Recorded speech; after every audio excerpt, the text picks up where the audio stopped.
Okay, guys, I have the prompt right here. This poem begins with the narrator going fishing, but when his fish becomes a glimmering girl, he embarks on a lifelong quest to find her.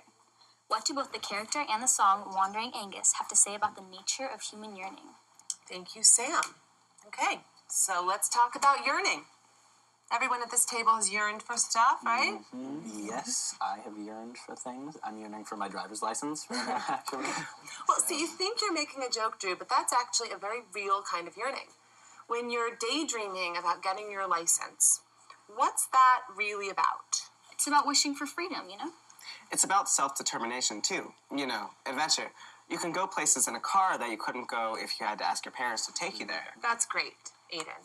So, Drew, where are you going to go once you get your license?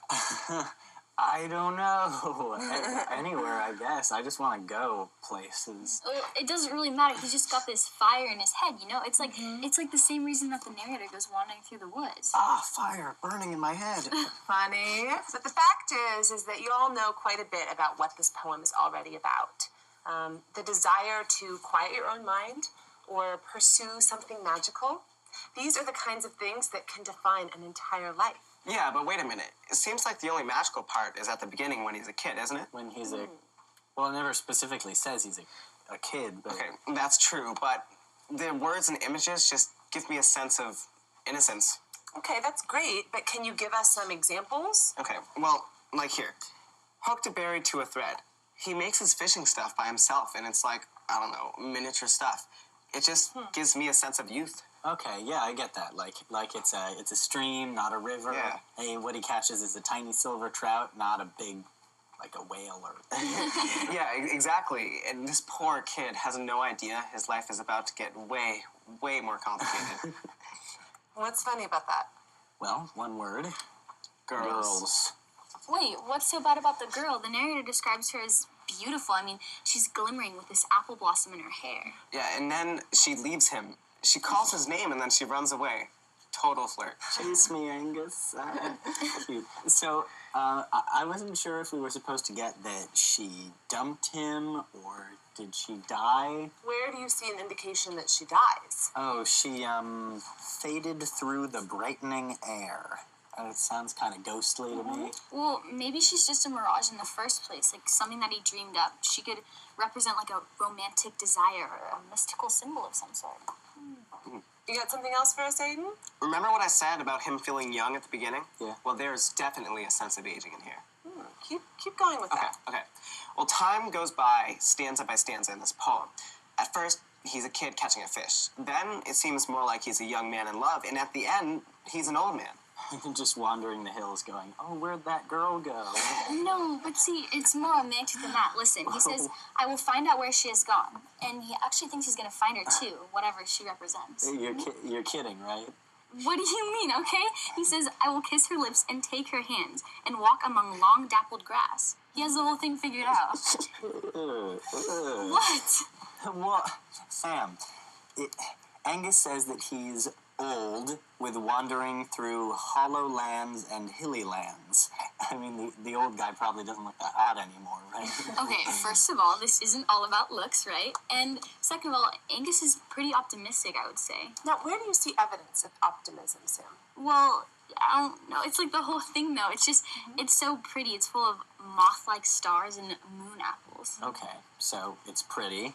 So what? Well, even though Angus doesn't find what he's looking for, I mean, he's not mad at the world. He's upbeat about the whole thing. Okay, but, I mean, the poem itself is kind of a bummer, right? Well, he's basically like a hobo wandering the hills, right? Pining after this young girl who he never even... You know. Okay, it's not just about the girl. Can you say a little more about that, Aiden? Meeting her is important because it sets him on his path. Before, he was just some kid with a fire in his head, but now he's a wanderer? Yeah, he's a wanderer. He just... What kind of a destiny is that? I don't know. Okay, I think Sam's right. He doesn't say he's sorry for having traveled all over looking for her. Wandering doesn't sound so bad to me. Exactly. The world is full of so many wonderful things, like gold and silver apples. You know that's a metaphor, right? Yeah, I get that. Thanks, Okay, Stu. good, just checking. But it could represent a lot of things, you know? Like, I like to think it represents Angus's wonderful nights and days. So did any of you actually look up who Aegnus is? Got it. Wikipedia says, Aegnus is the Irish god of love, youth, and poetic inspiration. Thank you. And that's true, but remember our rule about Wikipedia. Always look it up, right?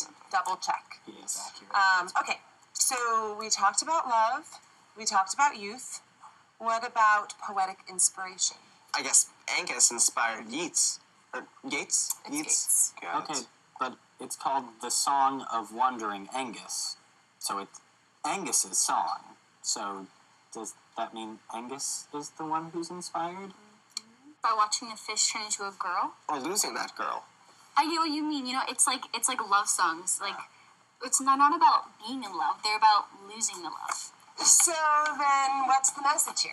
Writing poetry makes you feel better? True, I never knew. I'm a complex man. You know? But, okay, you said, right, that Aegnus has learned to, cherish every moment? Writing poetry is a way of paying attention to the world. I know, I get you. I like your perspective, so. I like that. So writing poetry is a way of paying attention to the world. But why else?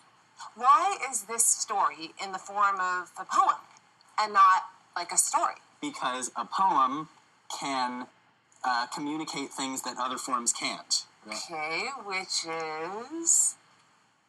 that's all I guess that's got to be up to the poet. But, I mean, look, this poem is really short, right? Mm-hmm. Not a lot happens, and yet it's able to convey all of this meaningful stuff we've been talking about. Yeah, exactly. Losing the girl inspires Aegnus to wander, but it also inspires him to write poetry about it. Maybe he's searching for something to give his life meaning. But not all who wander are lost, you know. Oh, where did you hear that? I read it on a bumper sticker. Yeah, well, I bet whoever was driving that car was lost. Well, you guys certainly aren't. These papers are going to be super interesting. So should we schedule a time to get together and review first drafts? Tuesday? Yeah. Next Tuesday? Tuesday.